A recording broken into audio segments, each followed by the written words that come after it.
Are all journalists psychopaths and phonies?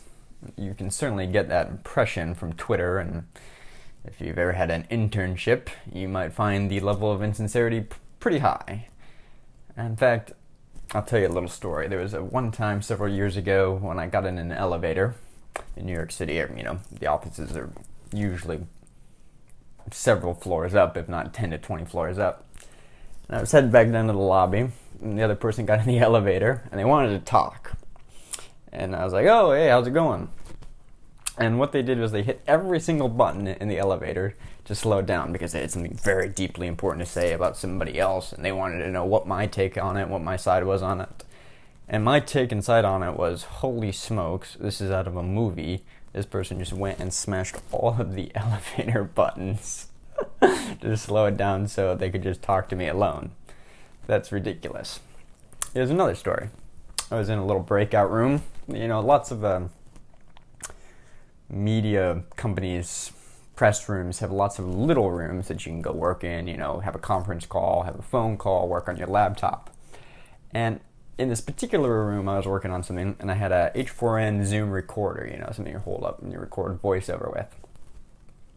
And the person came into the room to talk to me, and they were so paranoid, kid you not, they looked down at the H4n Zoom recorder, and they kept they fidgeted with the thing until it was off. It wasn't even recording. It was on, but that's because I had been recording voiceovers. But they were so paranoid before talking to me that they went and turned off the Zoom recorder entirely. So what does that tell you? Well, it definitely tells you that a lot of journalists and media people are operating in an environment in New York City that's untrustworthy. And in some ways, that's not surprising when you think about it, as a lot of journalists make their living off ruining the reputations of others, right? That's how it is. You find a scoop on somebody, you find a leaked transcript, you find a leaked message, you find a leaked text message, you get somebody to speak to you when they think they're off the record and they're actually on the record, and then you publish it. It kind of comes with the business, right? So are journalists all psychopaths and phonies? No. But I believe the Bureau of Labor and Statistics has done a few studies on what careers have the highest psychopaths per capita, and I believe, check me if I'm wrong, but more psychopaths go into journalism than go into being lawyers. That's right. Journalism has a higher psychopath per capita than lawyers. Something to think about if you're thinking about considering journalism as a career. You will encounter psychopaths. And if you're not sure if you've ever encountered a psychopath, you probably haven't. You'll know when you do. Are all journalists phonies? No.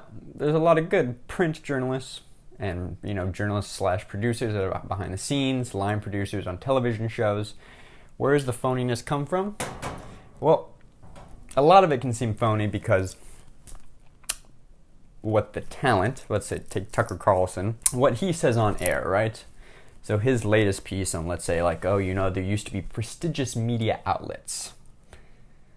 And then he goes on to a long, soliloquy about how in some halcyon days the media used to be prestigious, more reliable, and now what we have is BuzzFeed News.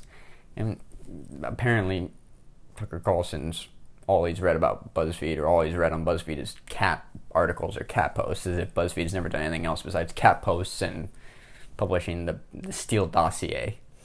And Tucker Carlson's soliloquy on the ephemeralness and non-seriousness of BuzzFeed News, or BuzzFeed's publications, is particularly humorous to me, as he is the founder, and if not still the editor-in-chief of the Daily Caller, which is a somewhat clickbaity, conservative online publication, not so different than BuzzFeed themselves. In fact, I think it was the Daily Caller that tried to publish a nude photo of AOC, Alexandria Ocasio-Cortez. They tried to publish it, and then they realized, oh, that actually wasn't her. And then they had to take it down or something. So, Tucker Carlson, your own online media publication, isn't exactly shall we say, hitting above the belt there in its stories. Anyway, everything Tucker Carlson is saying he hasn't really written himself. That's that segment is being written by producers. Now, he may work with them, but most television programs operate pretty similarly to like how The Daily Show is run, or John Oliver's show is run. They have like writers, a writer's room. Now Comedy Central may call it a writer's room, and Fox News may call it producers and reporters, but that's basically what's going on. You have the talent, whether it be Tucker Carlson or John Oliver, and then you have the writer's room or the producers. And they're the ones that come up with the bulk of material and shape the story and shape the narrative, and then Tucker Carlson reads it off a teleprompter. And those kinds of blanket statements that television presenters or news presenters have can definitely create a level of phoniness, especially when you see something they say on their television show, and then you listen to them in an interview elsewhere, and they seem to contradict their previous statements on other platforms of media. But hopefully that gives a little insight into, what is the general personality of journalists and people working in the media. If you want to learn more, feel free to watch another video. I'm always down to tell another good story. I got quite a few. I'll see you guys in the next video. Thanks.